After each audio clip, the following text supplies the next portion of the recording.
తర్వాత 2014 ఎన్నికల్లో తిరిగి కూడా మీకు టికెట్ ఇచ్చారు కదా? టీడీపీలో చేరానండి. టీడీపీలో చేరారు. అంటే రాష్ట్ర విభజన అనంతరము మీరు అవునండి కాంగ్రెస్ పార్టీని వీడి టీడీపీలోకి వచ్చేసారు. అవునండి. అప్పుడు పీఆర్పీలో అప్పటికే పీఆర్పీలో ఉన్న భూమా నాగిరెడ్డి ఫ్యామిలీ తిరిగి వైసీపీలోకి వచ్చింది. అవునండి. అయితే 2014లో మీరు ఓటమికి దారితీసిన కారణాలు ఏమంటే శోభమ్మ గారు మొత్తితో వచ్చిన సానుభూతి అంటారా, లేదంటే మీ మీద వ్యతిరేక పవనాలు అంటారా? లేదండి, కేవలం సానుభూతేనండి. అందులో కొంత కన్ఫ్యూజన్ అయిందండి. ఎలక్షన్ కౌంటర్ మైండ్ అవుతుంది, ఎలక్షన్ ఆమెకు వేసిన ఓటు చెల్లదని సాక్షాత్తు ఎలక్షన్ కమిషనర్ గారే స్టేట్మెంట్ ఇచ్చారండి. అది 2-3 రోజుల తర్వాత మళ్ళీ ఏదో క్లారిఫికేషన్ వచ్చింది, ఢిల్లీ నుంచి ఓట్ విల్ బి వ్యాలిడ్ అని చెప్పారు, కౌంట్ చేస్తామన్నారు.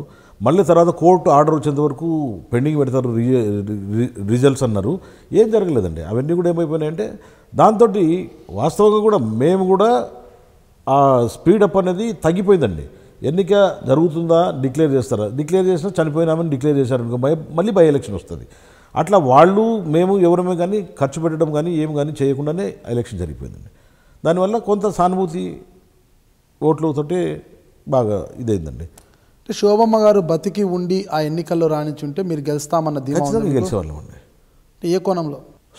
అప్పుడు అట్లా ఉండిందండి పరిస్థితి, అక్కడ ఉన్న పరిస్థితి ఆ విధంగా వచ్చిందండి. అక్కడ అదే కదండి, ఇప్పుడు నంద్యాల గెలిచిన వాళ్ళు, కర్నూలు గెలిచిన వాళ్ళు, అన్నీ గెలిచిన వాళ్ళండి.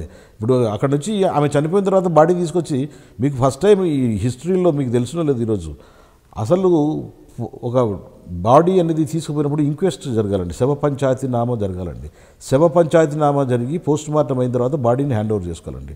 హైదరాబాద్లో కేర్ హాస్పిటల్లో వితౌట్ ఎనీథింగ్ శవ పంచాయతీనామా కానీ పోస్ట్ మార్టం జరగకుండా బాడీని అప్పచెప్తే కర్నూలులో తీసుకుపోయి 3 hours పెట్టారండి, నంద్యాలలో తీసుకుపోయి 5 hours పెట్టారండి.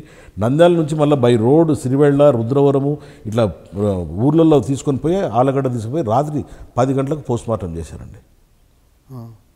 డిక్లేర్డ్ మార్నింగ్ 11 o'clock అండి ఇక్కడ. ఓకే, ఇదంతా సానుభూతి కోసం చేశారు. సానుభూతి కోసమే కదండి. ఆ సానుభూతి పవనాలు పనిచేసాయండి ప్రజలు. నేను మీ గుడివాడ అమర్నాథ్, వైఎస్ఆర్ కాంగ్రెస్ పార్టీ విశాఖపట్నం జిల్లా అధ్యక్షుడిని. మీరు చూస్తున్నారు ఐ డ్రీమ్ న్యూస్.